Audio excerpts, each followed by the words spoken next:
Capítulo 8. Atendimento fraterno. Ao despertar, Dona Eutímia se apresentava eufórica e otimista. Sentia que a sombra do receio havia sido diluída. Ainda no leito, começou a recordar-se do sonho, que se apresentava como uma realidade de tal monta que não pôde suportar as emoções. E quando o marido acordou, solicitou-lhe um pouco de atenção, pois que necessitava falar-lhe. Ali estávamos, o escritor Anacleto, Dilermando e nós. O benfeitor havia pensado em assisti-la naquele momento, a fim de que a sua memória não sofresse qualquer tipo de bloqueio que lhe impedisse a claridade do pensamento. Assim, após os primeiros atendimentos higiênicos, sentaram-se ambos e tranquilamente, inspirada pelo nosso orientador, narrou com naturalidade os acontecimentos da véspera, que a haviam excruciado, e o sonho de que fora objeto. Temia, disse ao esposo, colhido de surpresa, que explodisse um escândalo sem precedentes em nossa escola. A partir do momento em que surpreendera o sacerdote em atitude indecorosa, havia perdido minha paz. Não quis perturbar-te antes de acerenar-me suficientemente, o que agora consegui. Havendo orado muito, fui conduzido ao mundo dos sonhos, onde me deparei com Mauro, outras pessoas, um anjo misericordioso e um demônio de aspecto repelente e perverso. Silenciando por um pouco, emocionada, permitiu-me reflexionar que na sua interpretação do fato espiritual, as palavras eram colocadas conforme a crença religiosa em que se apoiava, de alguma forma sendo fiel ao que vira. Continuando, explicou-lhe o desejo de manter uma entrevista com o senhor bispo da comunidade, acompanhada pelo esposo, assim resolvendo por definitivo a questão.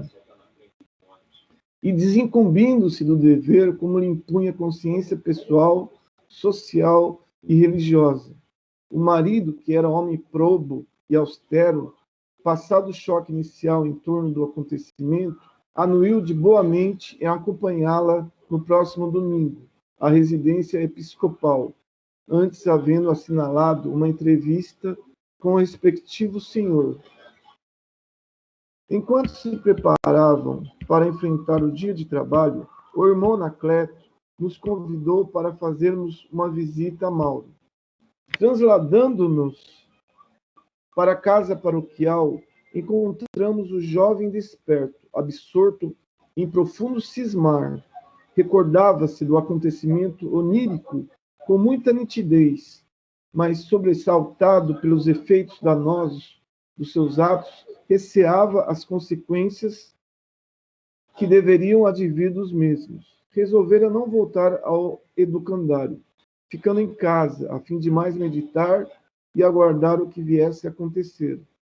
O amigo Anacleto acercou-se-lhe e, após saudar a mãezinha, que permanecia de plantão, a fim de evitar a interferência de algum espírito mistificador ou ocioso que por ali se encontrasse, falou mentalmente ao aflito sacerdote, enquanto o envolvia em fluidos salutares.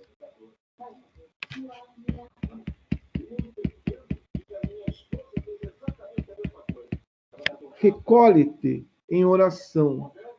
Busca Jesus através do Evangelho e detém-te dos seus momentos finais na terra. Quando no horto, enquanto todos dormiam, ele sofria, apesar de estar em oração. Ele, que não tinha qualquer culpa, não recusou o cálice de amarguras.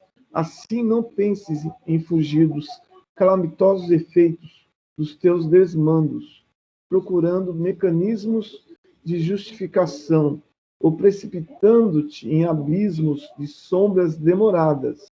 Levanta-te e segue no rumo da oração, entregando-te a Deus que fará o que seja de melhor para ti. Ante a ordem enérgica que lhe repercutiu nos refolhos do pensamento, Mauro levantou-se, tomou do Evangelho e seguiu a igreja. Tremia emocionado, pois se recordava dos episódios espirituais da madrugada, agora mais lúcido ante o psiquismo de Anacleto, que o dirigia mentalmente. Sensível ao registro de inspiração espiritual, pois que por muito tempo a recebia com frequência de entidades perversas, agora mudando o direcionamento mental ao sintonizar em faixa mais elevada, conseguia captar a presença do mentor, que se lhe apresentava como anjo da guarda, socorrendo-o naquele momento crucial da sua existência. Buscou uma singela capela na imensa igreja, desprovida de adereços e quinquilharias, de que não necessita a memória dos espíritos nobres, dedicada a um santo que parecia socorrer os desesperados. Ajoelhou-se, porejando suor por todo o corpo. Fechou os olhos e abriu o Evangelho. O benfeitor conduziu-lhe os dedos aos momentos que precederam ao arbitrário arrastamento do amigo sem amigos na direção dos seus cruéis algozes. O texto assinalava a estada do mestre no Horto das Oliveiras, em plena agonia. Mauro nublou os olhos com lágrimas sinceras de arrependimento e começou a ler, mergulhando profundamente o pensamento, talvez pela primeira vez, no conteúdo incomum e sublime daqueles instantes de dor e de rudes angústias do condutor a quem buscava servir. Demorou-se em cada frase, perscrutou o sentido oculto de cada palavra, estabeleceu pontes com a sua conduta, recordando-se do mestre que lhe dera a vida, enquanto permanecia adormecido na escabrosidade moral. Experimentou um grande sofrimento, um abatimento íntimo como nunca sentira antes. Passou a considerar a magnitude infeliz dos seus atos e resolveu-se, custasse-lhe o que fosse, mudar de vida. Pensou em buscar a confissão com o seu bispo, narrar-lhe tudo, rogar-lhe auxílio e perdão, misericórdia e oportunidade. Estava, assim, disposto a recomeçar longe dali, distante do lugar da escravidão, em campo novo, abrindo o coração a Deus e ao serviço em favor da humanidade. Captando-lhe o pensamento por instruções do mentor, fomos colhidos pela nova e surpreendente decisão, que teria de partir dele mesmo. Por isso que não lhe fora imposta ou aventada, sequer como hipótese, durante o encontro espiritual. Estavam em feliz prosseguimento os planos delineados, quando o irmão Anacleto nos convidou a outras atividades, deixando o paciente entregue a si mesmo e às suas reflexões, pois que necessitava mais do que nunca de ouvir-se, de sentir o coração, de despertar para novos compromissos, e esse trabalho deveria ser exclusivamente seu. A mãezinha vigilante e quase feliz assessorava o filho envolta em vibrações de grande ternura.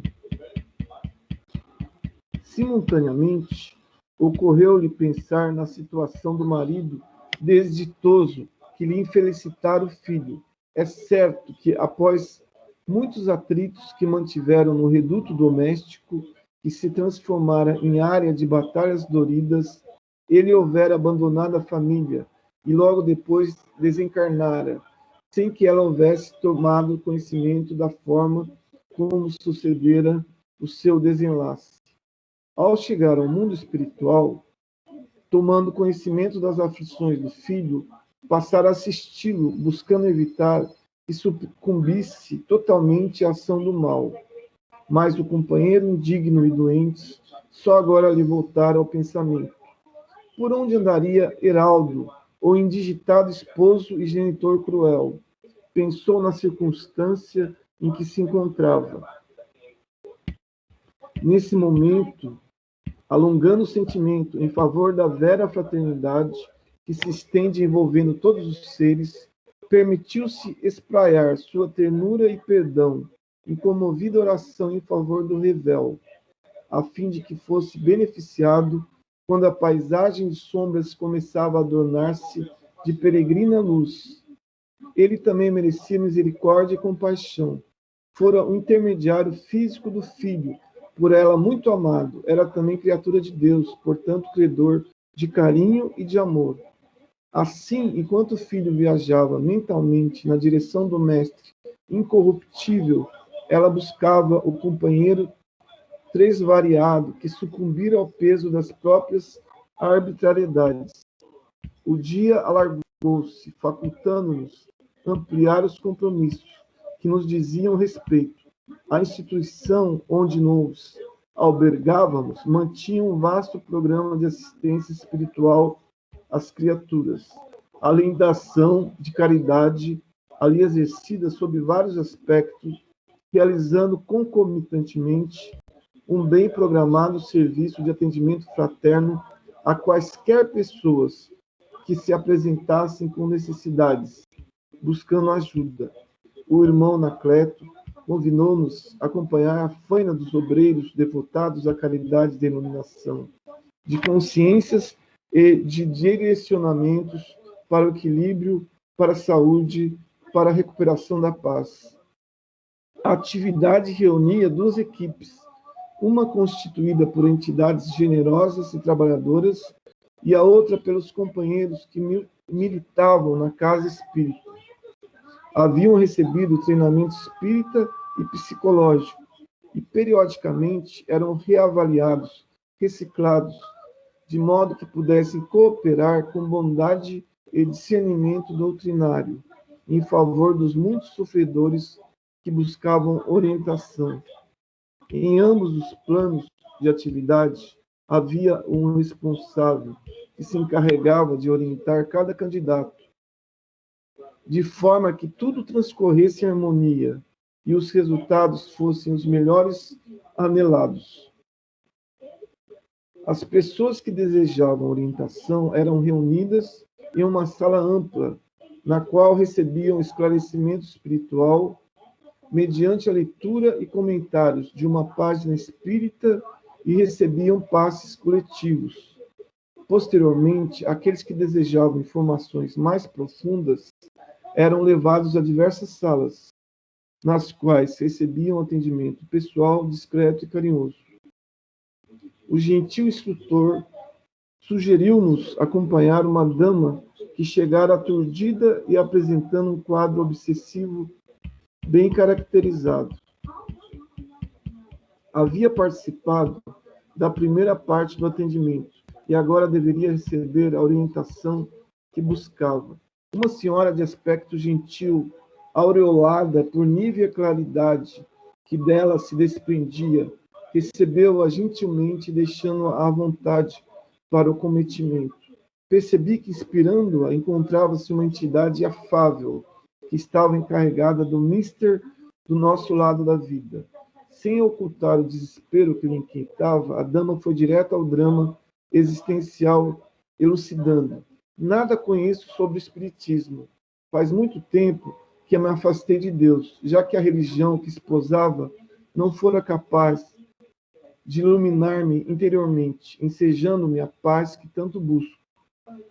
Desculpe-me, pois se não souber como conduzir-me nessa entrevista que realizo por primeira vez.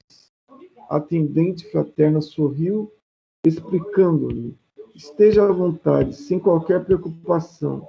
Afinal, aqui estou como sua amiga, propondo-me a ouvi-la com interesse e apresentar-lhe as respostas que o Espiritismo possui para os vários dramas humanos, naturalmente incluindo aquele que a aflige.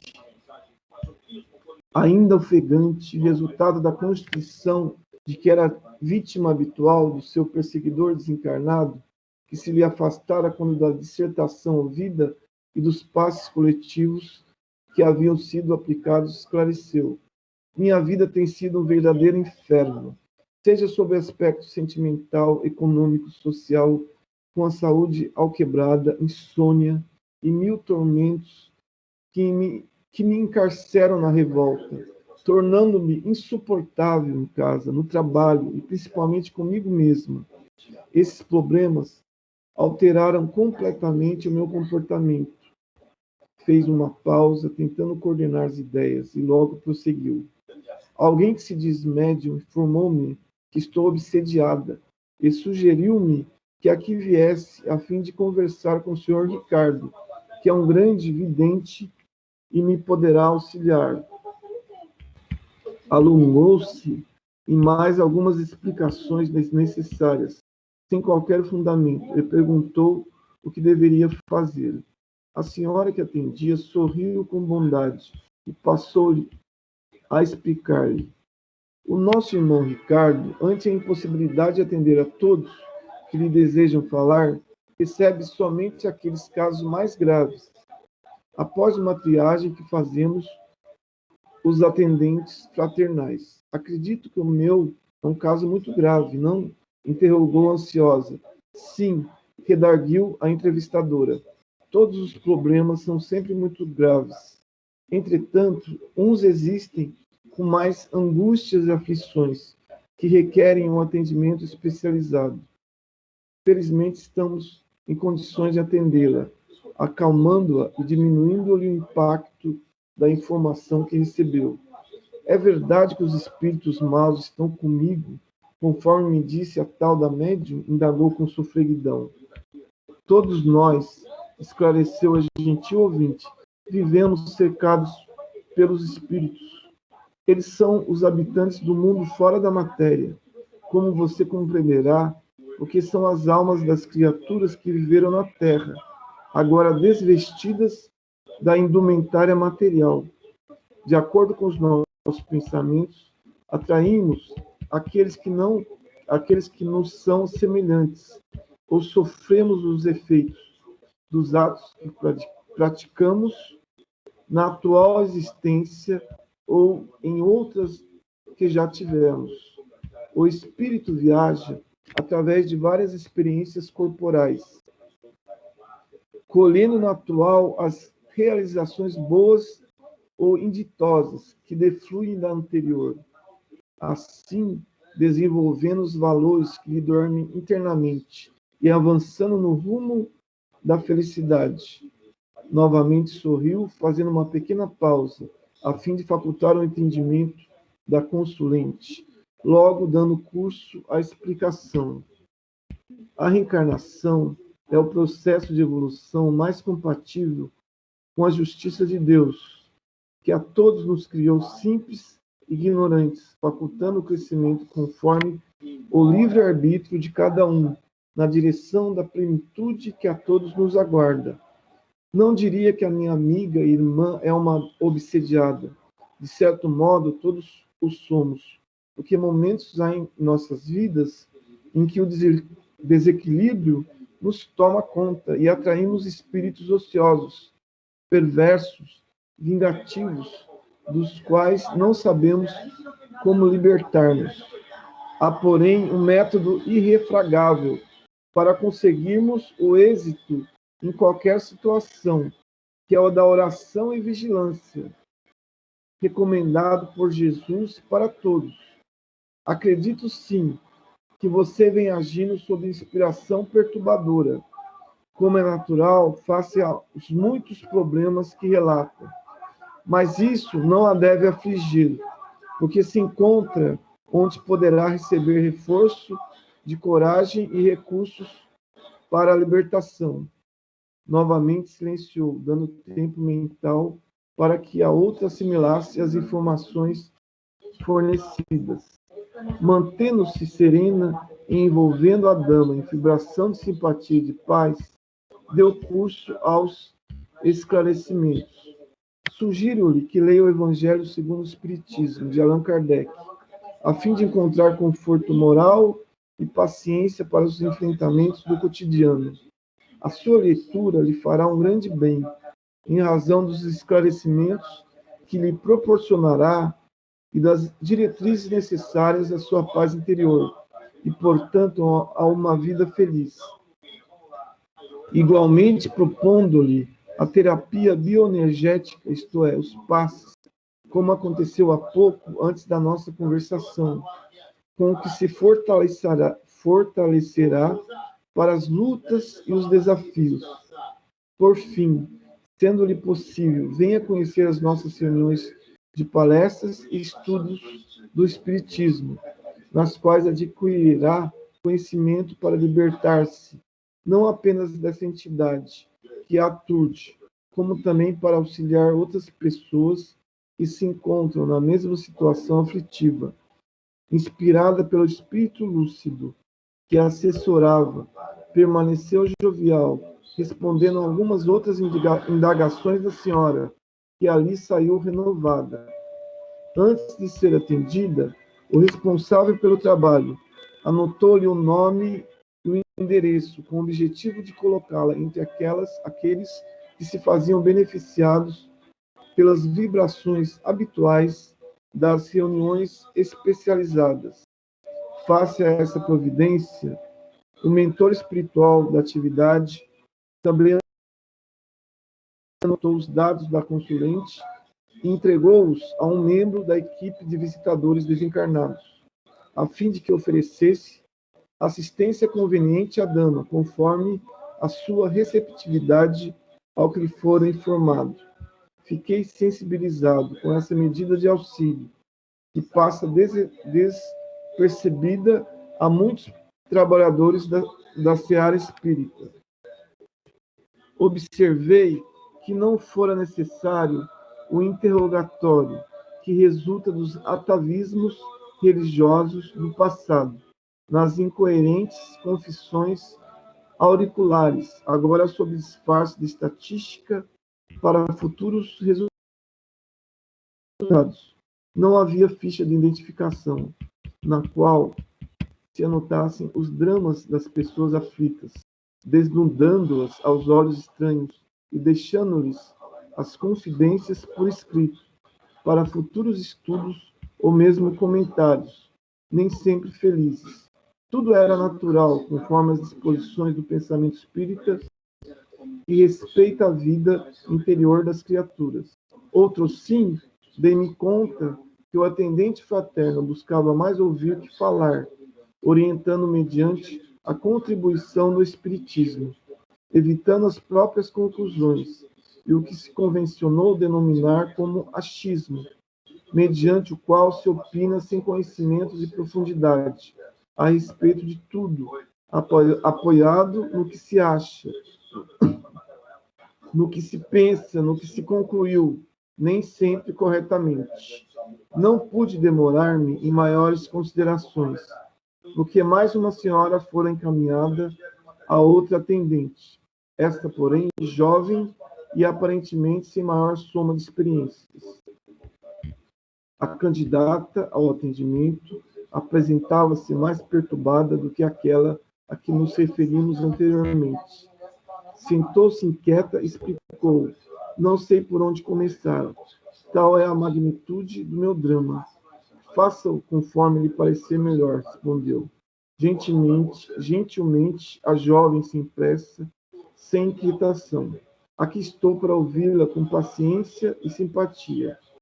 Você é casada? Interrogou receosa.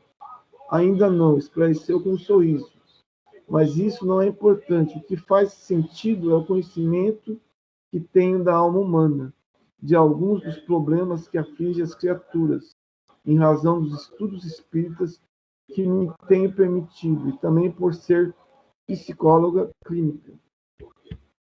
Oh, que bom! Exclamou a visitante. O meu caso é quase sórdido. Sou casada há mais ou menos 10 anos e sempre mantive um relacionamento sexual equilibrado com meu marido. Não me sentia plena, realizada em nosso intercâmbio íntimo, mas pensava que era assim mesmo. As minhas amigas sempre me relatavam suas dificuldades, e resignei-me. Ultimamente, porém, percebo que o meu esposo se vem corrompendo muito, entregando-se a viagens mentais e visitas a motéis, acompanhando filmes eróticos e pornográficos, exigindo-me uma conduta semelhante, o que me ultraja. Silenciou, constrangida. Passados alguns segundos, continuou sofrida. Agora tornou-se-me insuportável seu assédio, exigindo-me compartilhar das aberrações que vê nos filmes de prostituição e vulgaridade, o que me aterroriza, produzindo-me reações de ódio e nojo em relação a ele, a quem sempre amei. Não o desejo perder, mas sinto que, se não ceder às suas exigências descabidas e mórbidas, ele me abandonará. Que hei de fazer? A jovem meditou por alguns instantes e respondeu-lhe com brandura: este é realmente um momento muito importante para a preservação do seu matrimônio. Vivemos um período de perversões vis em nossa sociedade, que se vem generalizando assustadoramente. O sexo tornou-se objeto de perturbação e de infelicidade. O matrimônio, no entanto, é um contrato social e moral de resultados espirituais, unindo duas pessoas pelos laços do amor, a fim de edificarem a família, não podendo transformar-se em bordel de excentricidades profissionais. O companheiro, de acordo com a sua narração, encontra-se doente e necessita de terapia com um sexólogo, a fim de refazer conceitos e reencontrar o equilíbrio, a fim de prosseguir feliz no lar. Não me cabe dizer-lhe o que deve fazer nesse momento, pois que seria assumir a responsabilidade da sua futura atitude. Cada um de nós tem a liberdade de pensar e agir conforme seja melhor para o próprio entendimento. Os resultados, porém, virão inevitavelmente. A cada qual se verá a braços com o que haja desencadeado, num campo saudável ou num terreno ingrato.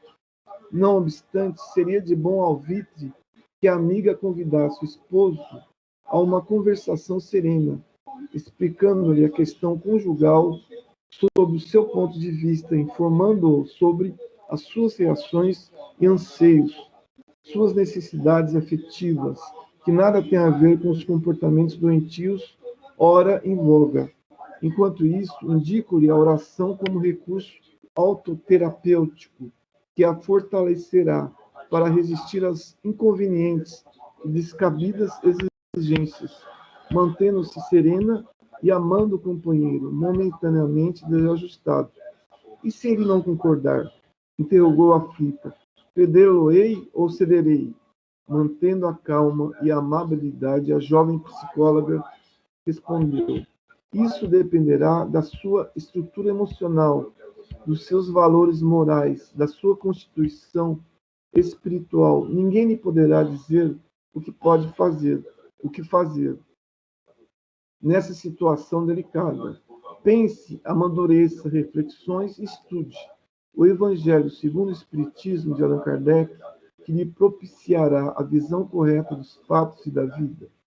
Esse é um livro de conforto moral e espiritual. No entanto, considerando a sua claridade intelectual, receitar-lhe-dá a leitura de O Livro dos Espíritos, do mesmo autor, que lhe dará a dimensão do que é a vida e como deveremos experienciá-la na busca da plenitude, explicando-lhe as razões dos acontecimentos no dia a dia e dos dramas existenciais que tanto nos afligem. E volte aqui para uma nova conversa de reabastecimento. Se possível, venha conhecer o Espiritismo e seus paradigmas, suas lições, beneficiando-se com a psicosfera. Sabe o que é? A atmosfera psíquica de amor e de paz que reina em nossos corações e em nossos atos. E, se possível, convide o esposo, que muito se beneficiará convivendo em outro clima mental. A dama, sinceramente confortada, que também fora beneficiada pelos fluidos do espírito amigo, que inspirava a atendente fraterna, pediu licença para abraçá-la, agradecendo com palavras repassadas de ternura. Realmente, a função do atendimento fraterno na casa espírita não é a de resolver os problemas das pessoas que vão em busca de socorro, mas a de orientá-las à luz da doutrina espírita, para que cada uma encontre por si mesma a melhor solução. Outro espírito gentil que recebeu o nome e o endereço da senhora acompanhou-a na saída da sala. Nesse momento, um casal de meia-idade, assinalado pela amargura da face e a debilidade orgânica, acercou-se de um respeitável cavalheiro que aguardava o próximo cliente. Percebendo a angústia de ambos, que se mantinham silenciosos, trêmulos, indagou afável: em que lhes poderei ser útil? Posso imaginar a dor que os alanceia, em razão da aflição refletida nos seus rostos. Foi o suficiente para ambos se deixarem dominar pelas lágrimas. O atendente deixou-os extravasar por alguns momentos a angústia que o vergastava, após que propôs: não seria bom se pudéssemos conversar um pouco? A senhora, mais fragilizada, sem poder conter-se, olhou o marido e fez-lhe um sinal para que ele expusesse a razão pela qual ali se encontrava. O companheiro, com voz pungida, explicou: perdemos o nosso filho único. A morte arrebatou-o em um acidente cruel, deixando-nos desalentados e sem razão para continuar a viver. Somente encontramos alívio pensando em morrer, porque a vida perdeu totalmente o sentido. Desejamos falar com o irmão Ricardo, para tentarmos saber se o nosso filho continua vivo. Se pensa em nós, onde e como se encontra. Será possível? É claro que sim, anuiu com gentileza o atento ouvinte.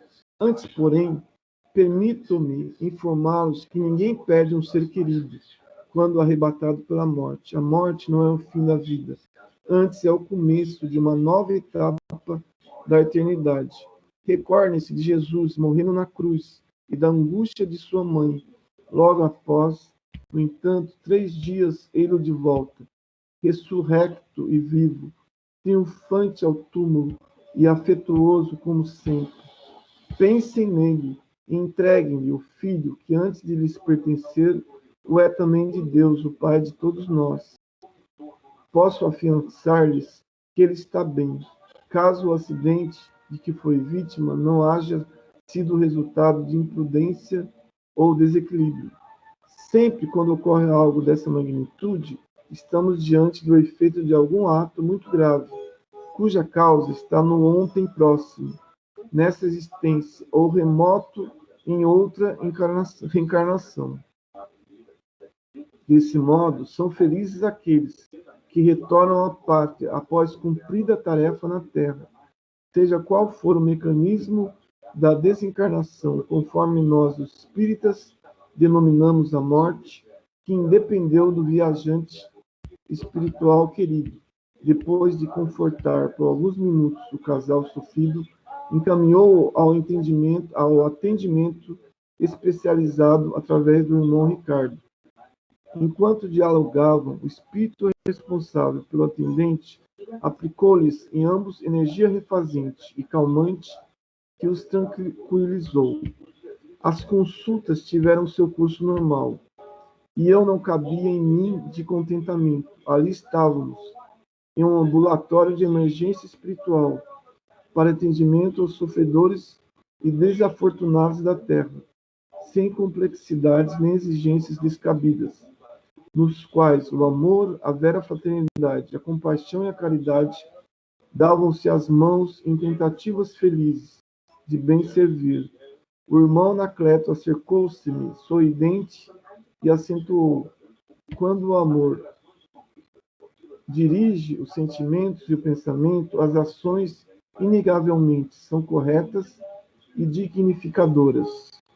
O Espiritismo é a chave que decifra os enigmas existenciais, vivê-lo com simplicidade, desvesti-lo das complexidades com que algumas pessoas desejam envolvê-lo, por preferir sempre as complicações ao equilíbrio, é dever de todos nós, encarnados e desencarnados, que lhe somos afeiçoados.